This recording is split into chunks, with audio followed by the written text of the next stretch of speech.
It's 6:30 on the dot. Good evening and welcome to Prime TV News. I'm Chamila Guntilaka. We shall be starting off with our headlines first. Ministry of Transport provides adequate train and bus services during the New Year season. New Year festivals organized in connection with Sinhala and Tamil New Year are underway.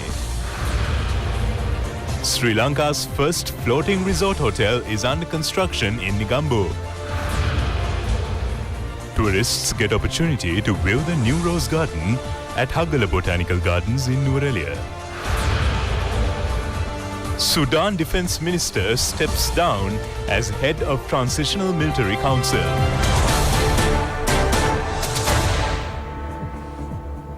We shall be starting with our local news segment first. The Ministry of Transport has taken steps to provide an adequate number of train and bus services for the people who are leaving for their villages during the New Year season. The Road Passenger Transport Authority has taken steps to operate long-distance bus services according to the needs of the passengers. Accordingly, buses are run on a timetable from the central bus stand from Colombo Fort and from the bus stand on Bastion Mawata. An adequate number of SLTB and private buses have been deployed. The Transport Ministry said that buses are operated continuously on expressways as well. Meanwhile, the Railway Department has taken steps to operate several additional trains. Our reporters said that the trains that run on the coastal line are filled with people. A large number of people travelled on the train from Beliatta yesterday and today.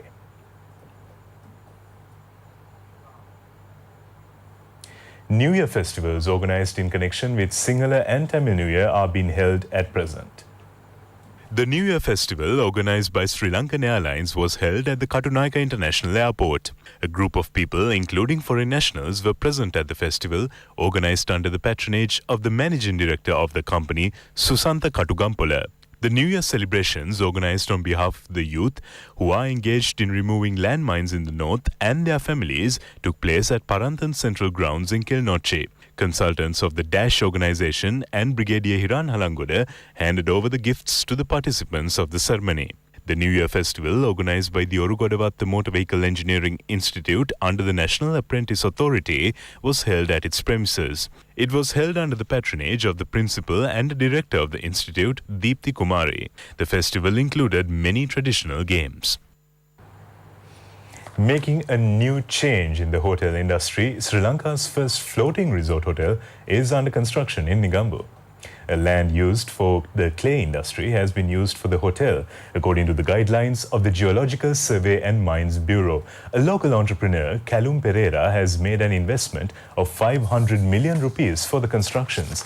All constructions are being done by local engineers and architects. The hotel will provide 100 direct employment opportunities and several other indirect job opportunities as well.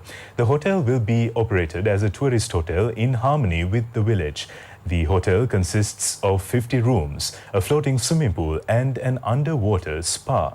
Founder of the hotel, Callum Pereira, said that the hotel is being built as an eco-friendly project and that 30 rooms will be opened before December.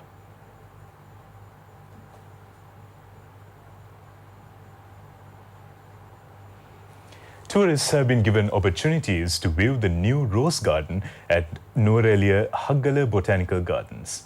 The local tourists are visiting the upcountry region with the New Year festive season.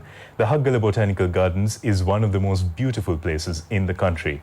The beauty of the place has been enhanced with the blooming of flowers.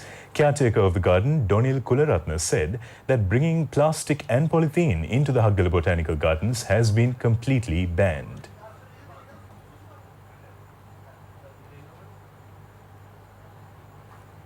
Minister Sajith Premadasa says that the previous government stole artifacts under the pretext of protecting the Buddha Sasana. He said this during a function in Hambantota.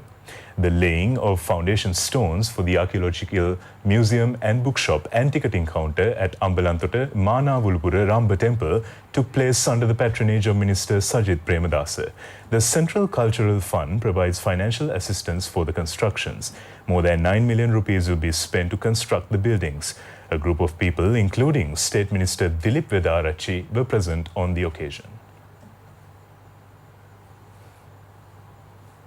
Minister Rajitha Senaratne has instructed officials to accelerate constructions of the Thalassemia Ward Complex at the Kandy General Hospital.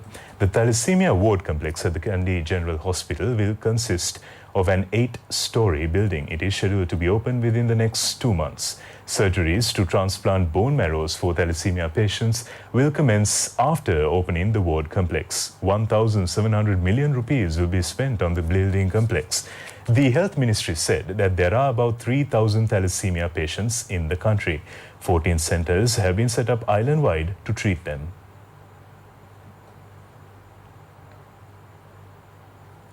Still on local news tonight, the Army has implemented several programs to build reconciliation among communities. It is also contributing to development projects in a major scale. The security forces are giving their full support to the annual feast of the historic Madhu Church in Mannar.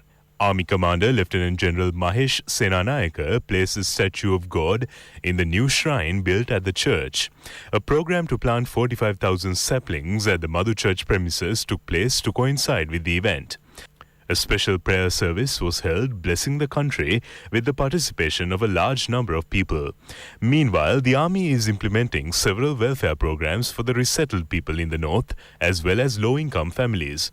A new house was built for a low-income family at Vaunia, Puvarasankulam area with the full support of the Army. Handing over of the house to the family took place under the patronage of Vanni Security Forces Commander Major General Kumudu Pereira. The government has taken steps to plant 300,000 saplings to compensate for the forest damage due to the Yarnoe project. A large number of trees at the water retention area were destroyed due to the Yarnoe project. The Irrigation Department has taken steps to plant 300,000 saplings on the instructions of the government. The department said that planting saplings of the suitable to the area is taking place at present.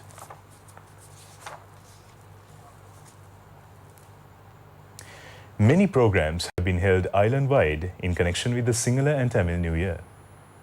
The New Year festival, organized jointly by Bollagala Sisirakumara Foundation and the Village Development Society, was held at the Bollagala Mahavidyalaya grounds. It has been organized under the guidance of Minister Ruwan Wijewardena. The festival included an open bicycle race and selecting of the New Year Prince and Princess. The New Year festival, organized for the first time by the Vocational Training Institute for Special Needs Children at Met-Piyasa, Minuwangoda, was held at Pansilgoda Vocational Training Institute. It was held under the patronage of its Managing Director, Upali Vettasinghe. New Year traditions were conducted with the aim of providing the children with the knowledge about the New Year. Several games were held with the participation of the children. The New Year festival of Nugegoda Rotary International School was held under the patronage of Major General Darshana Hettiarachchi. It has been organized on the instructions of Principal Renuka Lokuge. The festival included several cultural items and traditional games.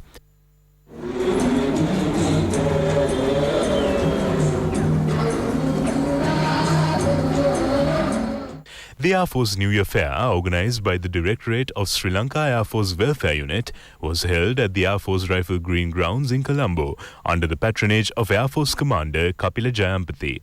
It has been organized with the aim of providing goods at a concessionary rate for the new year. Chairperson of the Air Force Seva Vanita Unit, Anoma Jayampathy, and a group of officials were present on the occasion.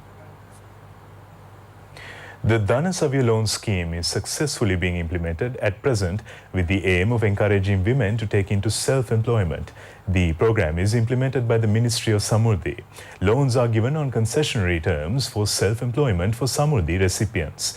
Steps have also been taken to provide them with self-employment training. One stage of this Dhanasavya loan scheme program was held at Madampe Galmurua Community Banking premises. A workshop on self-employment products had also been organized. 450 Samurdhi recipient women at the Madampe area were present on the occasion.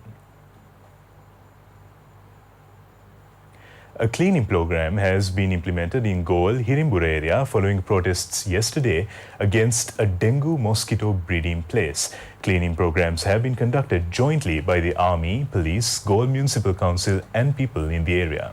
2 children died of dengue at Goal, Hirimbura area. People in the area accused that the prevalence of the larvae at a construction site contributed to this unfortunate incident. They held a protest against the incident. Considering this situation, a cleaning program took place in the area. Representatives of volunteer organizations and religious leaders took part in the program. 19 dengue patients are undergoing treatment at the Karapitia Teaching Hospital at present.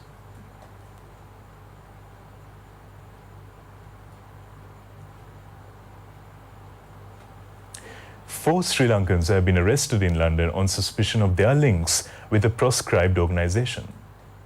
They have been arrested by London police on the 10th of this month. The Metropolitan Police said that they represent an organization proscribed by the 11th article of the 2000 Terrorist Investigation Act. Reports from London said that they have been detained and questioned. Meanwhile, a Sri Lankan woman has been given a 6-month prison term by a Dubai court. She has been ordered to be deported after completing the sentence. She has been accused of setting fire to a motor car belonging to a woman at the house she was employed. However, the Sri Lankan woman has rejected the accusations in the Dubai court. That concludes our bulletin for tonight. Prime TV News will return tomorrow, and in the meantime, you can log on to www.itnnews.lk for further information. I'm Chamla Gundilaka signing out. Good night.